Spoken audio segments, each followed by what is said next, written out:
and a very good afternoon to all of you gathered here, and especially our esteemed panelists here today to share a lot of their experience, their learning, and sometimes challenges that we all face in the field of early childhood education.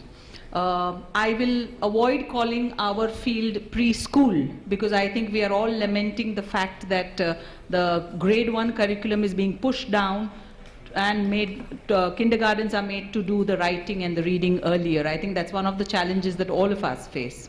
So I represent today the Early Childhood Association, which is an association at present having its base of 1,700 preschools, parents, etc. as members.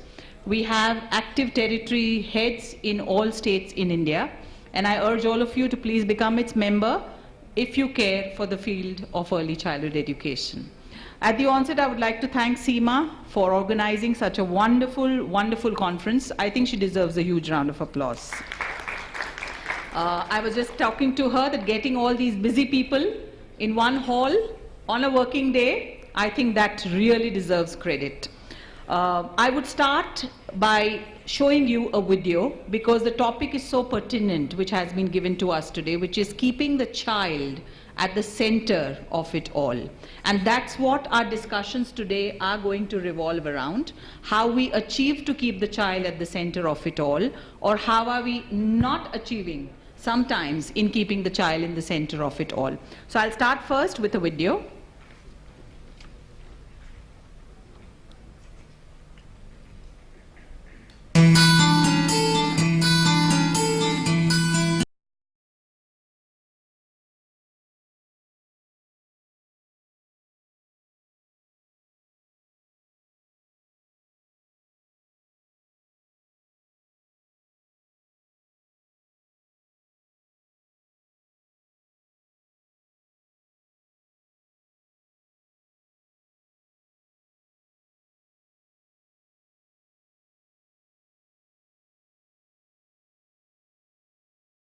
New connections are formed.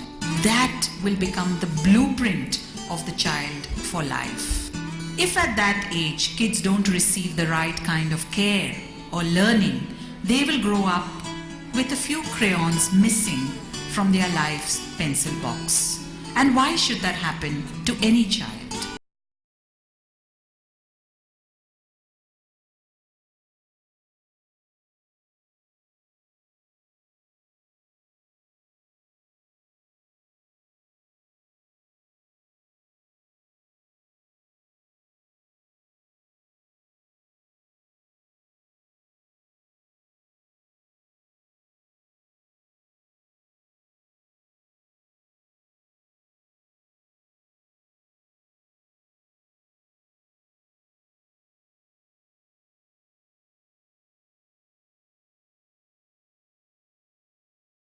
We can start taking care of them with colleges and universities, a better economy, a better job climate.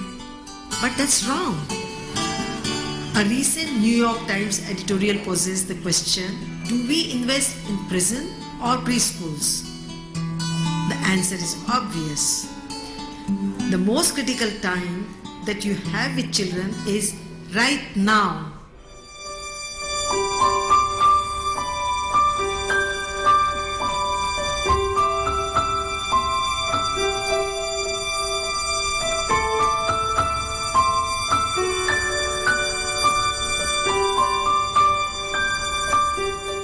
The problem is not that we don't want to care for our children. People just need to know how. Parents, teachers, the government, all the stakeholders in the future of our children, we go about it on a trial by fire basis, learning each time as the child grows up. But we need a more structured, a more uniform way to do this. At the Early Childhood Association of India, that is our mission, to help the country invest in taking care of its youngest citizens.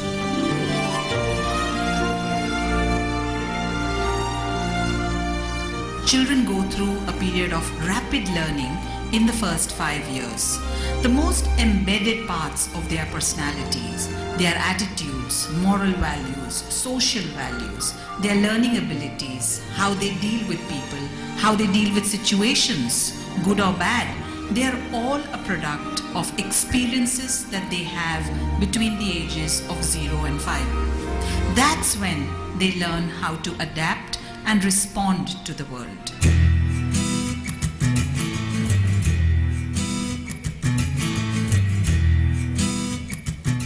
It's not going to happen overnight.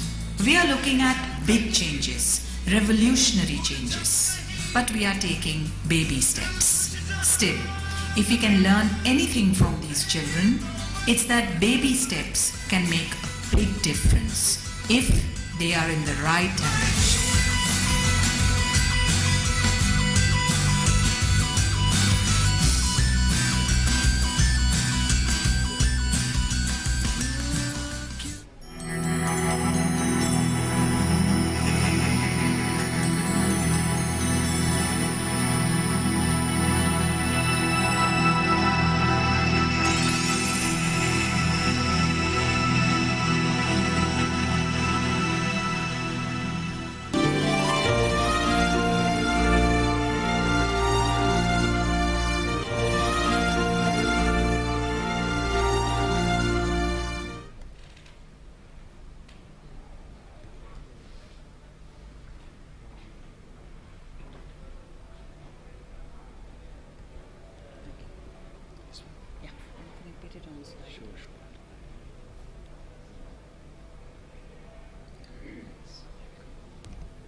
The format that we're going to follow this morning is going to be that each of the panelists is going to be speaking about how they keep the child at the center of it all, and then we're going to throw it open for questions, suggestions, even for sharings coming from the audience, because we are not following a model of we talk, you listen. It's all about we all talk and we all listen.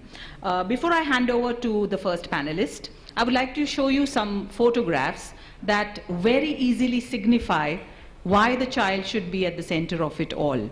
These are photographs from a new philosophy which is taking the world by rage. It's called Reggio Emilia, and it's almost now superseding Montessori in the US and UK, which is sad because it should be used together.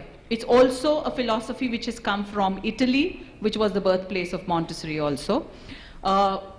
Just watch these photographs and watch this 18-month baby and how this baby is learning, which actually tells us, yes, 98% of the brain truly develops in the first 6 years.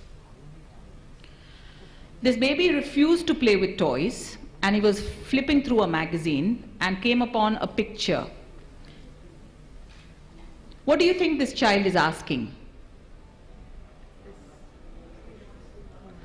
He wants to know more about the picture, right? Now let's put ourselves in this place, maybe our teachers or our parents. What would a parent or a teacher do at this particular stage when the child is pointing and asking? What would be the reaction? Maybe an animated description of whatever they're... Yes, and sometimes too animated. We are so eager to make our children learn. So a typical parent or teacher would start by saying, yes, that's a watch. Say watch, watch bolo, watch. W for watch, sound bolo, phonics bolo. So that would have been the original reaction. And what would the child have done? What would children do in this kind of an atmosphere? They walk away. But this is a trained adult, and let's see how brain development was encouraged. She first allowed the child to touch the watch so that the child can make a relation between the picture and the real object. She then allowed the child to hear the sound. The last picture tells us that 18-month children, if they are given the right environment, the right learning support, can truly learn for life. Look at the connection that this child has made, that if that picture is this, and if this has a sound, then this also must be having a sound. This is true learning in the early years. And somewhere this child is definitely at the center of learning in that school in this kind of an approach. Somewhere I think as we go about today's session, we all need to ask ourselves, are we still keeping the child at the center of it all, or has suddenly the earnest need for parents to push the learning and writing of letters and numbers come to the center of it all? So that is going to be our prime question as we progress.